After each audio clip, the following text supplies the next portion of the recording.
जैसे कहते हैं 2.5 घंटे सुबह और 2.5 घंटे शाम अनिवार्य है ध्यान लगाना, मेडिटेशन करना, ये व्यर्थ की बातें हैं। पहली बात तो इनका ज्ञान गलत, ये ध्यान लगाओगे कहाँ, झूठा ज्ञान और ध्यान का लावे, ये वाद विदा चतुराई, वाद विवाद है इनका, चतुराई दिखा रहे हैं। और बात रही हठ योग की, किसी भी संत महापुरुष ने हठ योग नहीं किया और किसी भी सदग्रंथ में प्रमाण नहीं कि तू बैठ कर कति एक जगह बैठ कर भक्ति कर ले।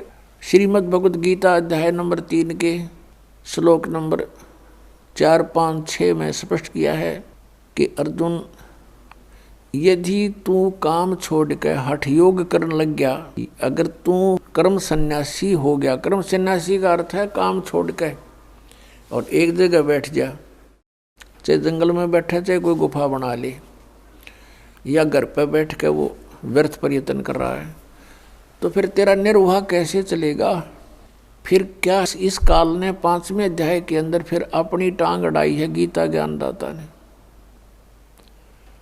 उसमें इसने बताया है कि ऐसा आसन हो, ना घना ऊंचा हो ना नीचा हो, एकांत स्थान हो, नाक के आगे ध्यान लगावे और ऐसे भक्ति करे। ये इसका अपना मत है, ये योग वेद ज्ञान नहीं है, ये इसका अपना मत है। गीता जी के अंदर 2 तरह का ज्ञान है, एक तो वेद ज्ञान है और फिर दूसरा इसने अपना मत उसमें डाला है। तो अब यदि हम इस 5वें अध्याय वाले क्रियाओं को सही माने तो तीसरे वाले गलत होगी, जिसमें ने कहा तू एक जगह बैठ कर कर्म सन्यासी हो गया तो तेरा निर्वाह कैसे चलेगा, इसलिए तो युद्ध भी कर, सिमरण भी कर, काम भी कर, भक्ति भी कर। ये तो वेद ज्ञान है, ये सही ज्ञान है। क्योंकि यजुर्वेद अध्याय नंबर 40 के मंत्र नंबर 15 में कहा है कि वायु अनिलम अथ इदम भस्मांतम शरीरम ओम कर्तु समर किलबे समर कर्त्योम समर। ओम नाम का जाप काम करते करते सिमरण करो, विशेष कसक के साथ सिमरण करो, श्रद्धा के साथ, और अपने मनुष्य जीवन का मूल कर्तव्य जानकर सिमरण करो। तब भस्मांतम शरीरम अमृतम, आपका जब शरीर छूटेगा, आपका जब शरीर अंत होगा, उस समय आपको जो ओम नाम से अमृतव प्राप्त होना है वो उससे ही प्राप्त होगा जितना आप उससे अमर हो सकते हो। जैसे ओम नाम के जाप का साधक ब्रह्मलोक में जाता है, क्योंकि ये ब्रह्म की साधना है, और ब्रह्मलोक में जाने के बाद भी फिर ये वापस आता है।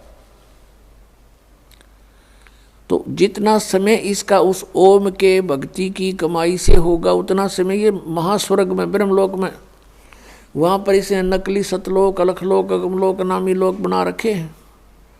तो वहाँ ये प्राणी अपना इतने समय तक ये जन्म मृत्यु से बच जाता है, लेकिन फिर भी जन्म मृत्यु होती है।